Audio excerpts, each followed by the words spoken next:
Assalamualaikum warahmatullahi wabarakatuh. Bismillahirrahmanirrahim. Alhamdulillahirabbil alamin. Wassalatu wassalamu ala sayyidil anbiya'i wal mursalin sayyidina wa habibina wa syafi'ina wa qudwatina Muhammadin sallallahu alaihi wa ala alihi wa sahbihi wa man tabi'ahum bi ihsan ila yaumil din. Yang sama-sama kita hormati panjenenganipun beliau Profesor Dr. Haji Al-Zamani Hafizahullah, para dewan asatidz, Ustaz Ati, Ustaz Syafiq, Ustaz Syarif, dan lain-lainnya yang kami banggakan, wabil khusus para santri yang terkemuka, yang paling disayangi Allah, para santri Al-Hikam. Semoga keberkahan ini selalu sampai akhir hayat kita. Saya tidak usah memperkenalkan diri karena perkenalan tadi sudah berlebihan. Ya, kalau perpustakaan bawah itu memang kitabnya saya yang belanja, Perintah Ka'bah. Jadi saya belajar kitabnya dari Mesir, karena kalau di Indonesia saja kan dulu belum ada kitab itu. Cari di toko kitab di Indonesia belum ada. Akhirnya saya kirim dengan Pak Mustafa belanja satu kontainer untuk kitab Al-Hikam. Alhamdulillah itu jadi amal jariahnya Abah. Semoga santri-santri Al-Hikam bisa mengambil manfaat dibaca untuk batal. Karena sulit pesantren memiliki perpustakaan dengan kitab yang banyak, itu sangat mahal, apalagi yang produk dari luar negeri. Hari ini memang sudah banyak yang sudah bisa masuk ke Indonesia, dulu. Adik-adik, para santri yang saya banggakan, saya ini tadi baru ingat kalau saya nggak bawa laptop itu setelah saya rapat di tempat lain tadi siang, naik mobil. Iya, saya nggak bawa laptop karena saya berangkat pagi-pagi habis ngaji di pondok, langsung berangkat. Semuanya sudah nunggu, sopir juga nunggu, istri nunggu, mobil udah siap, ganti baju langsung masuk ya. Karena semua sudah ditatakan oleh orang-orang ahlinya semuanya, jadi saya tinggal masuk mobil saja. Ternyata saya nggak mau laptop. Dibilang kuliah umum, insya Allah itu umum beneran, umum apa ya? Insya Allah gak apa-apa. Saya sudah biasa kuliah umum, dan kalau saya ngajar di Pasca Sarjana saya nggak pernah bawa laptop. Saya ngajar usul fikih di UIN Wali Songo itu, cuma saya ya nggak bawa kitab, nggak bawa laptop, tapi gara-gara dulu pernah nosin saya usul fikih. Jadi pernah ada mengurangi kelas usul fikih yang waktu itu di Al-Azhar itu Pak Tasya. Pak Tasya itu dosen senior yang sulit yang utama, dan amat sulit seperti jalan amat. Amat sulit cinta, amat sulit mikir, amat sulit lewat. Sempit. Ya Allah. Itu dulu saya karena nggak naik ya, sehingga nggak naik itu saya akhirnya harus menghafal. Dan alhamdulillah ketika saya ngajar di berbagai tempat itu, ya perasaan saya ya biasa-biasa kan, nggak apa.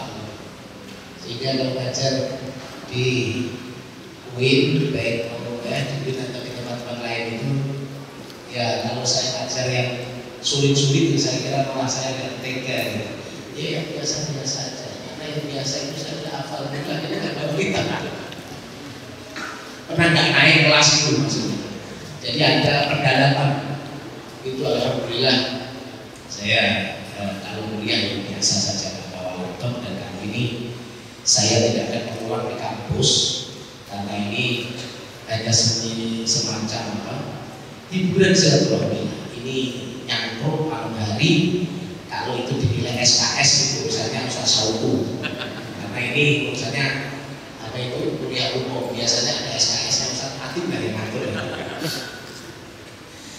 Tapi ini serius. Saya ingin sampaikan bahwa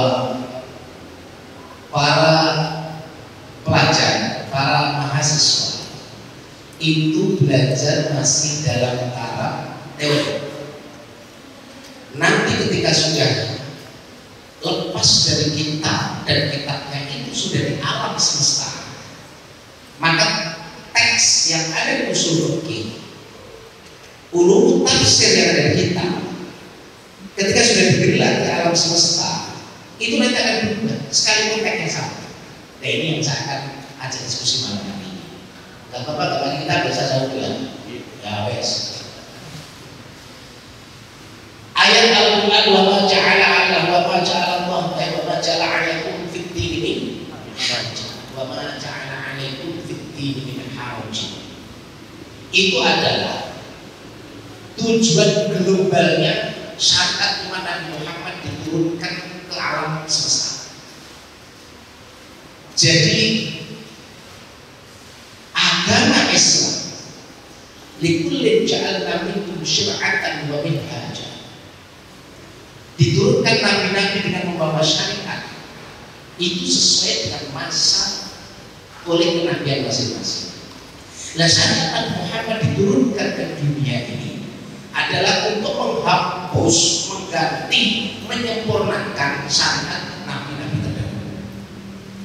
Misinya wa ma ja'ala alaikum fid din min haraj. Allah tidak menurunkan syariat itu untuk menjadi belenggu dan menjadikan sulit hidup bagi umat manusia. Dengan demikian, maka teks yang ada di dalam usul fikih dan fikih semuanya itu semuanya kita pelajari di dalam kampus, itu adalah dalam ranah teori. Nanti majelis sudah jadi kiai, pulang ke rumah masing-masing, atau sudah menjadi LBM PBNU, atau sudah menjadi komisi fatwa MUI, insya Allah kitab panjenengan itu nanti terapan teksnya begitu, tapi turunannya, pemahamannya sungguh berbeda.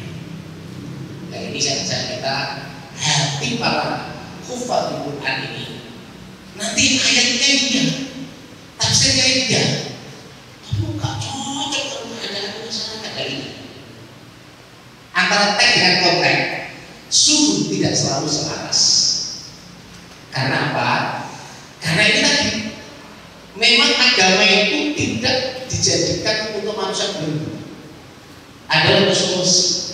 Sementara keadaan antara keadaan teks dengan konteks itu tidak selalu selaras. Ya ada namanya asbabun nuzul, kemudian dalam hadis ada namanya asbabun nuzul hadis. Tapi nanti akan ketemu kaidah al-ibrah bima fil ladhi, al-ibrah bima fil ladhi wa bima fi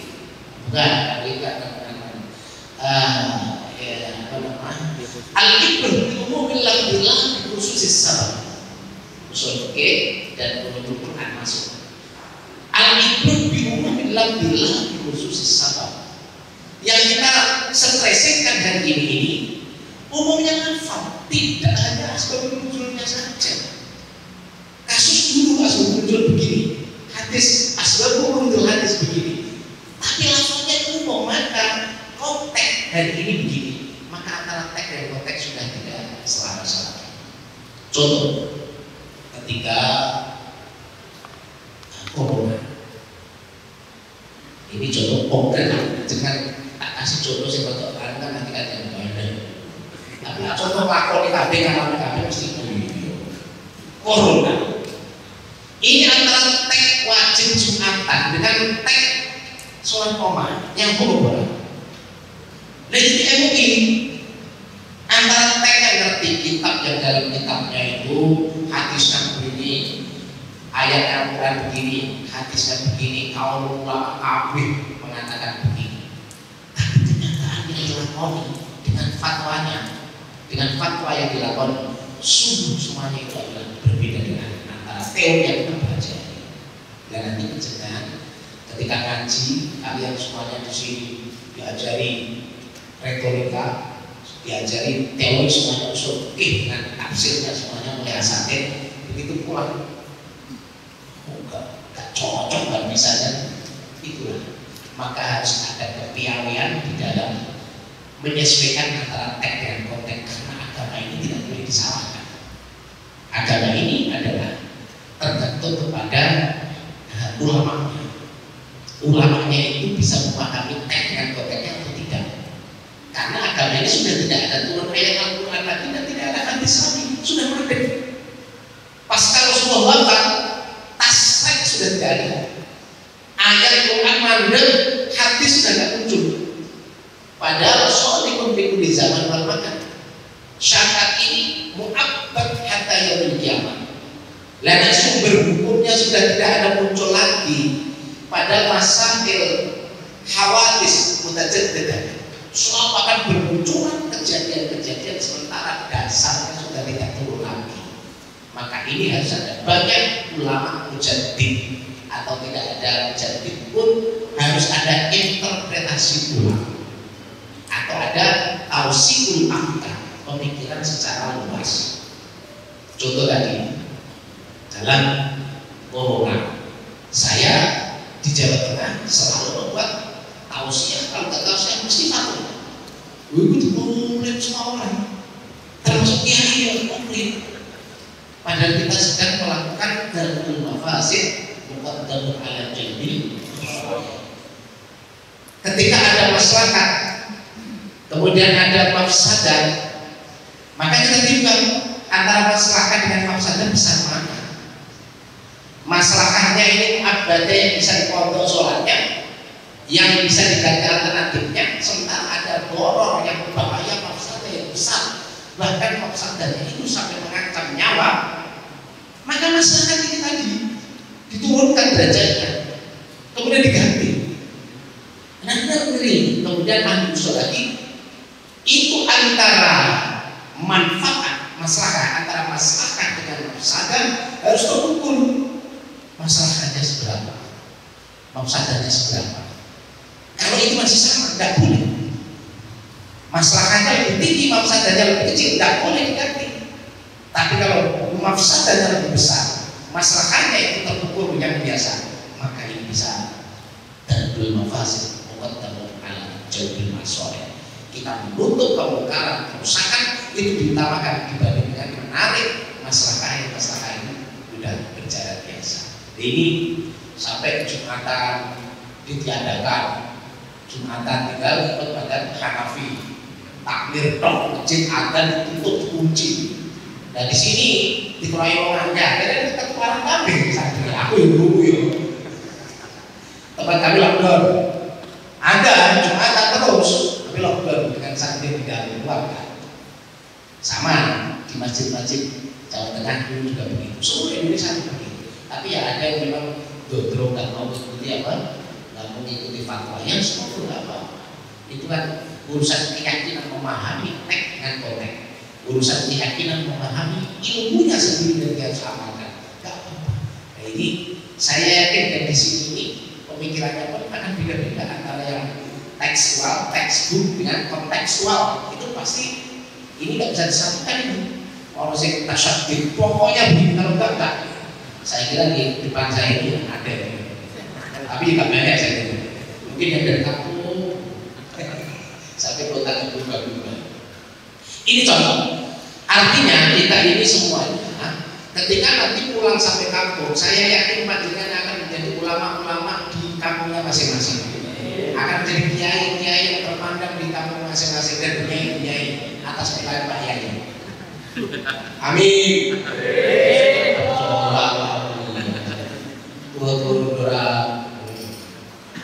Ya nanti yang agak sepuh-sepuh ya nanti ke Semarang ya.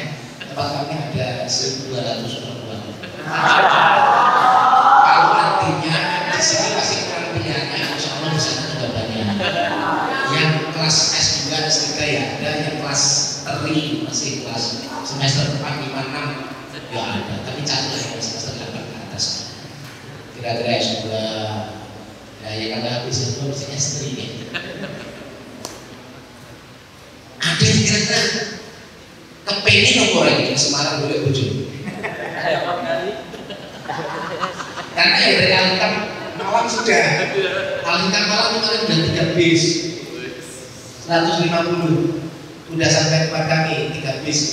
Nah, Alkam di bawah mana ini? Berapa bis? Dan itu sudah harus semuanya itu udah booking semuanya itu. Jadi putra putrinya bisa ini sudah sampai tempat kami udah kemarin dengan dengan keluarga dari Malang semuanya, dari Mahasantri juga dengan yang lain. Nah, sampai mana tadi? Alkitab Malang ya. Sehingga dengan kontak itu nanti kita tidak akan selalu bisa menselaraskan, maka kita harus memahami usul fikih. Saran saya, panjenengan jangan hanya hafal Al-Quran dan jangan bangga dengan hafal Al-Quran, jangan hafal Al-Quran wakil. Kalau panjenengan hanya hafal Al-Quran, maka tidak memiliki nilai plus. Justru dengan hafal Al-Quran itu adalah basic untuk memahami hukum fikih. Karena kalau memahami hukum fikih, memahami usul fikih dan fikih itu kalau sudah hafal Qurannya sangat mudah, sangat mudah. Saya ini akan bismillah, putra saya yang sekarang di sini Al-Azhar itu ketika dulu menghafalkan Quran yang bulan Kudus, kemudian saya cabut setelah wisuda 1,5 tahun Quran, kemudian kamu sanawiyah kelas 2 dan kelas 3 rambutan kelas 3 sanawiyah masuk aliyah terus saya berbukan kesadaran kepada Imam Zubair. Kata dia sangat menolong ketika di kelas ngaji dengan kiainya, muhadarah dengan para asatidz, Quran sudah ada di otak. Ketika ngaji Fathul Mu'in, Fathul Qorek, Fathul Mu'in, Fathul Wahab, ini nyambung dengan apa yang dia lakukan. Apalagi kita belajar usul fikih. Karena usul fikih itu adalah mempelajari tentang dasar-dasar adilahnya. Adilahnya itu Al-Quran dan hadis. Kalau sudah hafal itu setahun pekerjaan sudah nambah. Tapi kalau puas dari Al-Quran, Al-Quran itu kan sabit, alat untuk bisa menjadikan orang itu memahami syariat. Kalau sudah puas dengan Al-Quran, ya mana nih? Siapa yang puas dengan punya alat? Puas dengan punya sabit. Lagi sabit itu harus dipakai untuk mundur, untuk panen. Jadi Al-Quran memang satu dasar yang sangat penting. Habis itu kemudian inilah untuk memahami adillah, kemudian memahami furu', fikih cabangnya. Dengan usul fikih, kenapa Al-Quran sangat bertolong sekali.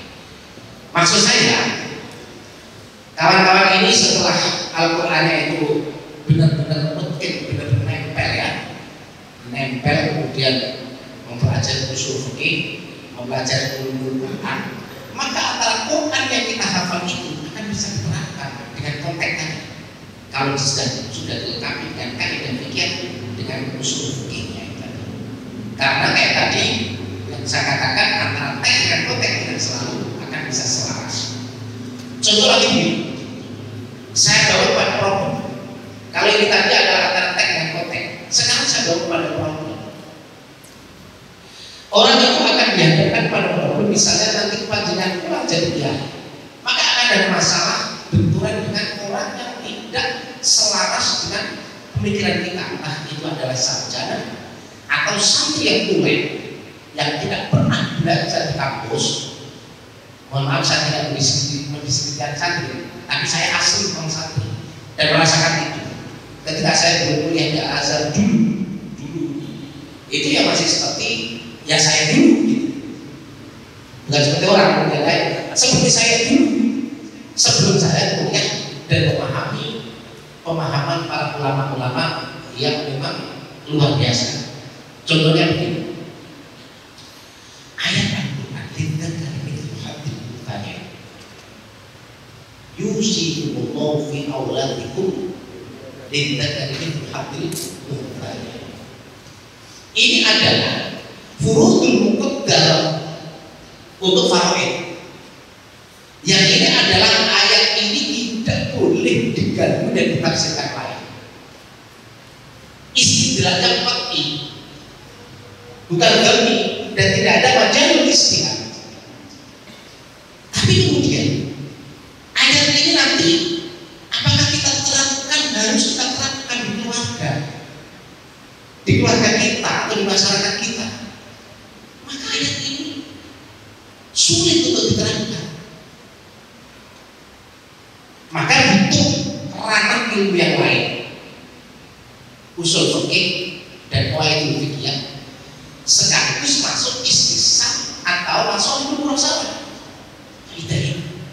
Kalau tidak kita terapkan dengan masuk ilmu mursalah atau istisna, maka kita ngomong. Contohnya ini, ada orang tua wafat, punya anak 4, yang 2 laki, yang satu laki, yang 3 perempuan, atau 2 laki, 2 perempuan. Masih punya ibu, bapaknya meninggal. Panjenengan disuruh membagi waris, mesti ibu dapat sekian, anak dapat sekian. Kalau itu bukan dapat semuanya, ketentuannya adalah pas. Panjenengan menghubungi pakai ayat. Kira-kira tetangga panjenengan itu protes atau nurut? Ini jujur saja ini problem semua santri ketika pulang masih ketemu itu. Saya juga sudah ketemu itu. Maka ini sebelum kalian pulang 1 bulan dulu. Pulang dari Amerika, tetangga panjenengan Pak D meninggal ke ibu dan 4 anak. Kira-kira panjenengan baginya bagaimana? Bagi tirkah. Apakah dengan ayat itu yusikumullahu fi auladikum lidzakari mithlu hadzil unsayayn? Qala Allah Ta'ala fi kitabil karim hakadha. Wajib diamalkan. Panjenengan wani ngecake ayat dan praktek, kemudian budi ini panjenengan itu marah gara-gara sampai lagi mahasiswa lagi apal Quran konyol kan bawa nanti ini duit ini kok semene anakku papat siji ini sekolah ini yang 2 ini belum sekolah, ini biayanya bagaimana kalau uang dibagi? Marah. Ini biaya uang yang ditinggalkan ini untuk nyekolahkan anak yang 2 ini. Yang 2 ini sudah punya rumah, punya kerjaan. Sama akan bagi lintas dari itu hati saya ini. Konyol. Maka ini harus kembali kepada antara teks dan konteks justru tidak cocok. Maka kembali mana? Usul fikih. Wasul khair. Suruh itu. Suruhnya bagaimana? Perdamaian itu bagaimana? Dia meninggalkan ayat ini, tapi yang disebut api dulu. Ini Bapak Eki meninggalkan uang hanya 400 juta. Kangguannya 4 dibagi dengan konsep lidzakari mithlu hadzil unsayayn, maka itu ibu mendapatkan seberapa? Kalau ada anak, sumur apa sudus? Sudus. Kedua anak laki, kedua anak perempuan. Rumusnya asobah antara anak laki dan perempuan adalah asobah. Perempuannya dapat asobah ma'al aula. Tapi dengan rumus dikatakan itu hati saya. Ini yang kita bagi. Sementara yang 2 anak laki ini sudah semuanya mentas, sudah jadi sarjana dan gede-gede. Yang 2 anak kecil-kecil itu ini belum rampung sekolah. Kira-kira ibunya pakai rumus ayat atau kira-kira pakai suruh? Bukan apa pengarah ya. Udah gede-gede dan kamu sudah kerja semuanya. Uang tinggalan bapakmu tadi nyekolah ke adik loro putri. Padahal itu rumusnya putri nggak dapat itu untuk tulang dan lagi. Inilah antara teks dengan konteks akan sama. Makanya dalam ayat itu kita masuk kepada Quran tafsir la tadruna ayyuhum aqrabu lakum abahukum wa abnaukum la tadruna ayyuhum aqrabu lakum bapak ibumu anakmu itu mereka itu nggak pada ngerti tentang yang lebih dekat manfaatnya kepada diri sendiri. Artinya apa? Keadilan kita ini nggak nyata. Kalau kita sendiri tidak tahu tentang manfaat pada diri kita sendiri, bagaimana kita bisa berbuat adil? Tidak bisa. Orang bisa adil kan ngerti kebaikan, ngerti maslahat. Kalau enggak, bagaimana bisa berbuat adil?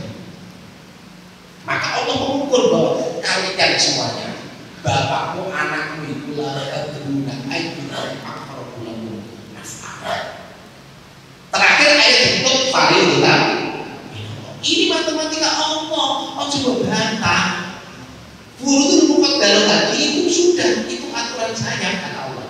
Gak usah kamu bantah karena kalian tidak pernah ngerti apa itu yang manfaat, lebih dekat manfaatnya pada diri sendiri, pada diri sendiri. Ini kalau kita di dalam ilmu faraid itu adalah kemudian dipakai kuasnya, jalan keluarnya.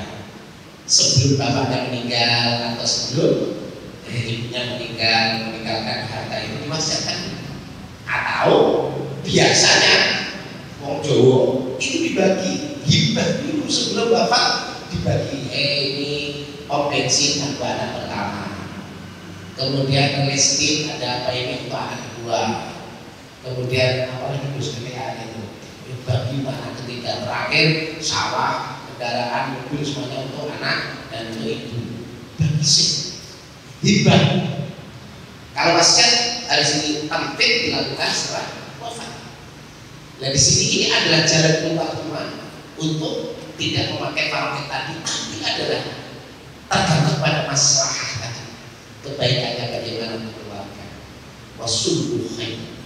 Jadi antara teks dengan konteks tidak selalu akan selaras.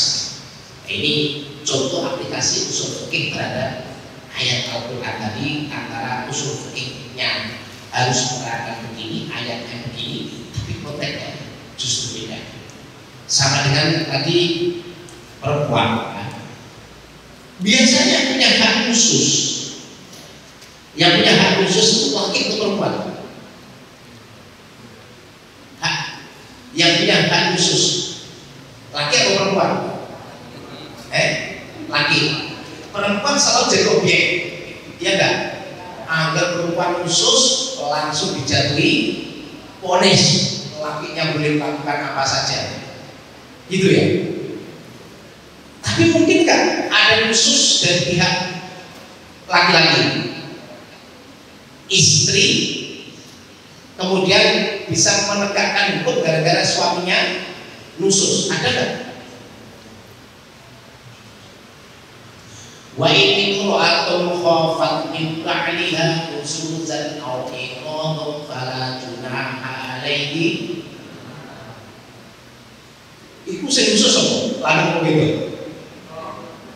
Sing bener. Wa in imra'atun khafat min ba'liha nusuzan. Sing nusus lanang. Lho, iki sing menak kabeh iki. Tak bilo saiki. Wa ini mu'atul lamun ana wong itu in khafat min balian, in khafat lamun khawatir sama ibu min balian saking bojone imro'ah lusuzan lusus piye jan sing lusus apa lanang itu wong wedok khawatir suamine iku lusus terus akhirnya wis mas kalau mas sampeyan daripada sampeyan ninggalkan wis sampeyan wis tak usah untuk keinginanmu tak apa-apa mas. Saya penting statusku tetap terjaga jadi suami. Loh, saya khusus mana loh? Biasanya di dalam fikih yang dibahas pasti khusus itu adalah perempuan atas haknya laki, dia menggugurkan kewajibannya tidak melayani suaminya, itu khusus. Maka dia dijatuhi hukum. Kali ini dibanding wa ini mu'atun in khafat min ba'liha khususan. Seandainya ada lelakinya yang khusus atau dikhawatirkan untuk meninggalkan dia, oke, kodon fala junaha alaihima an yusyrika. Gimana? Fala junaha an yusyrika bainahuma. An yusyrika bainahuma sulh. Lah ya, antara keduanya boleh untuk melakukan suluh. Wis mas, piye baiknya mas, saya tetap butuh status untuk menjadi istrimu. Sehingga kamu jangan berpaling dari saya atau dari rumput tetangga yang lebih hijau. Dengan demikian status ini tetap terjaga gara-gara khawatir suaminya itu melihat rumput tetangga lebih hijau, akhirnya ngalah. Udah Yang penting aku gak usah kamu nafkahi, gak apa-apa. Yang penting jangan dicerai mas aku mas. Aku hanya butuh status mas. Itu boleh. Karena ini perempuannya yang khawatir kehilangan suami. Kalau tadi si khusus yang biasa dibahas dalam waktu itu, si lelaki marah gara-gara istrinya melepaskan kewajibannya untuk melayani, untuk nyuci, untuk masak dan seterusnya. Padahal itu masak dan nyuci itu tugasnya suami, nyusulnya apa nih suami. Sekarang nggak punya susu, tapi suami yang wajib. Yang Nabi itu suami sama. Oke, ke ibu carikan. Sayyidah Khalilatus, saya berbayar siapa? Suami. Suaminya nggak ada sih baik. Di perempuan itu asal mulia, nggak kerja, dicukupi. Dan di Indonesia itu semua kabeh. Akhirnya apa? Perdamaian semuanya. Dapur istri, kasur istri, cuci istri, ngomong istri, masak istri, ngeringi istri, nyetrika istri. Meninggalkan itu jangan khusus. Walik kan? Benar. Asli nih, suami apa yang mengerjakan? Kalau suami tidak mau mengerjakan, cari pembantu. Istri untuk melahirkan dokter. Istri itu nonton tempat tidur di rumah. Dan mana? Dan anak satu. Monggo mas anakmu. Murah gak ada binti. Karena itu anaknya suami. Ini ada apa yang wedoh ini? Gelungan terus. Gelungan ini kok kebangun tidak khusus. Mereka dulu cek tak spray. Weh gak mau masak tak spray. Ini menangan kok hilang lagi. Yo, tapi gitu. Hak asasi manusia dari itu. Asli ini. Tapi datang orang Indonesia. Kamu kalau udah ke Eropa, yang saya usahain tidak melalang dengan Eropa. Orang itu cuci piring, masak, belajar. Saya dulu ketika di Mesir, pulang dari kantor kedutaan muli, pakai jas dasi, sepatu rintik, mobil pedun, pemegang belanja masuk mobil. Ini Pak Samuroh. Pulang dari kantor, itu pakai pakaian rapi, mendung ke mobil nenteng sayur, buncis, tomat, macam-macam pesanan istri. Bawa, nenteng. Oh gak gengsi, karena memang itu masyarakat begitu di Arab maupun Eropa. Di Indonesia, jangankan profesor, dokter kayak gini. Wah, pembantunya pakai kok pembantu itu kalau masih kawan ke sepatu nih kalau ini. Kantor berdua pakai pintu, pakai pintu. Komplit. Lagi dari kiai cik-cikan dia buka pintu itu toko apa?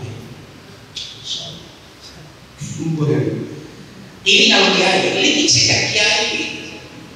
Wah, berbucu nih habis sudah tombel sepatu bucu, golek ke sepatu bucu, kaos kaki yang dia bucu, motor bucu, membantu kasih. Lah, ini antara teks dan konteks berbeda. Sekarang saya akan kembali kepada hak waris tadi. Hak waris perempuan itu diberikan lebih sedikit dari laki, bahkan separuh dari laki. Artinya apa namanya? Spikul sekidunan dan Jawa. Paham nggak spikul sekidunan? Enggak ya? Untuk lelaki 2 bagian, perempuan 1 bagian, paham ya? Oke, sekarang lihat jari-jari saya. Jari saya. Ini lelaki dapat 2, tangan kanan ini laki sebelah kanan. Perempuan 1 perempuan, laki 2. Lidda kali itu habil. Perempuan tidak pernah punya kewajiban untuk menafkahi. Kapan saja ketika dia lahir sampai sekolah tertanggung oleh bapaknya. Ketika perempuan sudah nikah tertanggung oleh suami, maka dia dikasih 1. Wajar ya, jangan protes. Nanti akhirnya mesti menang sampai. Lelaki dikasih 2 bagian, karena